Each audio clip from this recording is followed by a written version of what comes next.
Hello, my name is Lance Cummings, and I am a professor in professional writing here at UNCW.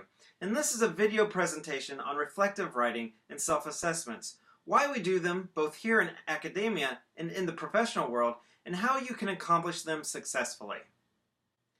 There are several different kinds of reflective writing that will enhance your writing and composition abilities.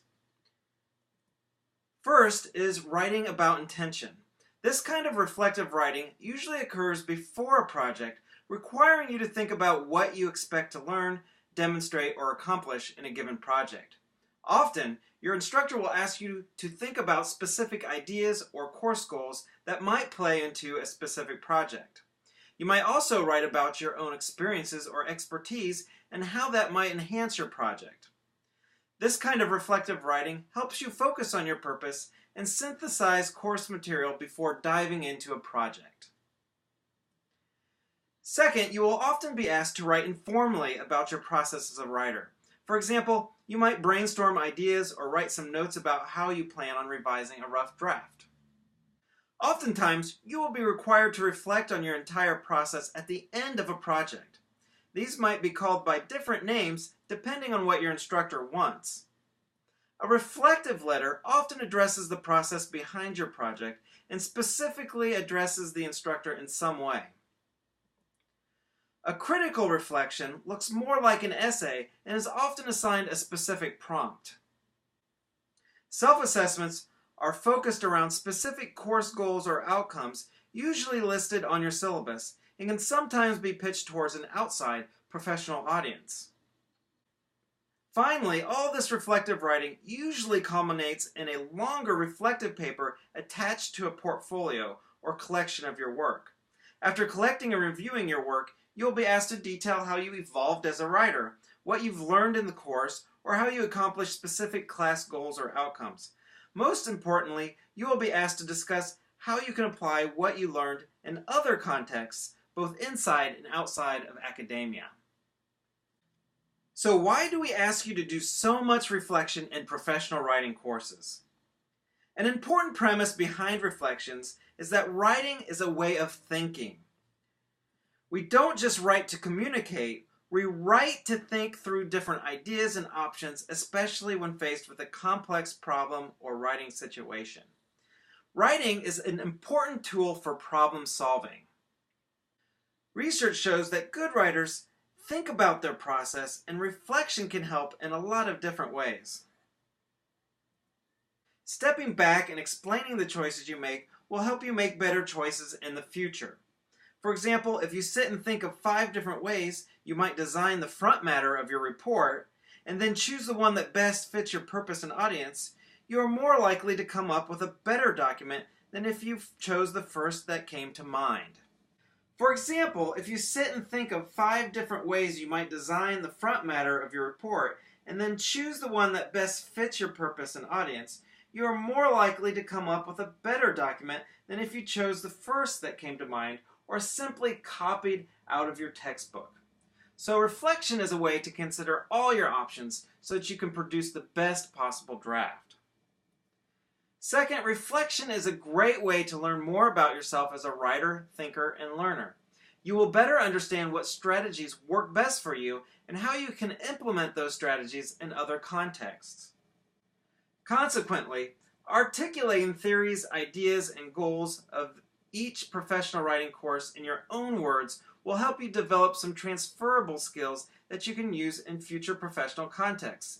For example, if in a particular reflection you think about how you adapted a designed document for a specific audience, you can then apply that skill to future projects in the university or in the workplace. Finally, I want to emphasize that reflections are not just for university students or English majors. It's actually a skill that all experts in their field have, whether they be artists, engineers, nurses, or financial experts. Such experts are able to encounter a new problem and try different ways of approaching that problem. Reflection makes you more adaptable and flexible when encountering new situations, a key skill for any future career. Even after this, students are often skeptical that reflective writing is anything but busy work. This couldn't be further from the truth. Once on the job market, you will have to articulate the different skills you acquired at the university in many different ways and to many different audiences. It takes a lot of reflective writing and a lot of practice to get good at this. This is also why I like the term self-assessment. Even once you get a job, you will be asked to assess the quality and success of your projects, as well as your own performance as an employee. Getting a raise or promotion could depend on how well you are able to critically think, articulate, and reflect about your work. So let's go over a few strategies for writing reflections and self-assessments. One of the most important elements of reflective writing is to explain the choices you made and why you made them. It is often a good idea to actually quote some of your writing during your analysis. Or you can point to a specific argument, a specific piece of evidence, a specific design element, a specific image. You could even use screenshots in your reflection. The point is this: you must support your self-assessment with specific and relevant details from your writing or project. Don't assume the reader sees the choices you made or how you made them. You need to make sure your audience sees and understands what you are trying to demonstrate. It is often a good idea to take some time to detail and analyze your audience and how you want them to respond to your text or composition. Also consider how different contexts influenced your choices as a writer or designer. Research shows that good writing always has a strong sense of audience, and good writers are able to think about their audience in complex ways. This is also why it is important to reflect on your audience early on in the writing process.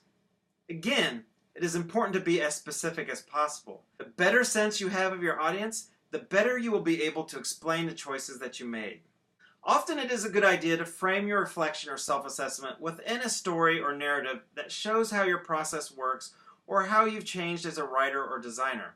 Though not always necessary, narrative can give you a better sense of audience for your self-assessment and make your reflective writing more engaging. Research shows that good writers are open to change, that good writers evolve. The project you end up with should be much different than the project you first imagined. This is a characteristic of a good writer and can help you structure your reflection. Finally, your reflection or self-assessment should focus on what you've learned that can be transferred to other contexts. You can use your analysis or narrative to think about skills that you might be able to use in other situations. If you're not sure what skills these might be, I highly recommend looking at the list of course outcomes or goals that are listed in your syllabus. These are the skills that your instructor and the university expect you to obtain from the course. Which of these seem most important to you? Or which have you learned the most? How might that skill be applied in professional or community contexts? Now that you have a few strategies, let's talk about some pitfalls. Don't spend too much time focusing on how you liked or disliked an assignment or class, not even why it was hard or easy. If you want to make this part of your narrative, use it to show some skills that you gained to overcome the difficulty of the task, for example. Secondly, avoid being too vague. You may have learned to write with a more professional style or organize information better, but that can mean a lot of different things to a lot of different people. What does that mean for you in this specific project? Your claims should be unique to you and your project so that you can provide detailed evidence in your analysis. Finally, as I've mentioned, all good writers revise. Studies show that all successful writers take the time to review their work and make significant positive changes as they are drafting. So to demonstrate your effectiveness as a writer, you should discuss how revision played out in your assignment. What changed from one stage or draft to the next? If nothing much changed, then you haven't been reflecting on your choices enough. Now let's recap. Successful reflections discuss specific rhetorical choices the writer made to achieve a particular purpose for a particular audience. Tell the narrative of how a piece of writing evolved and what you learned in the process. And finally, supports all claims by citing and analyzing specific evidence from your own writing.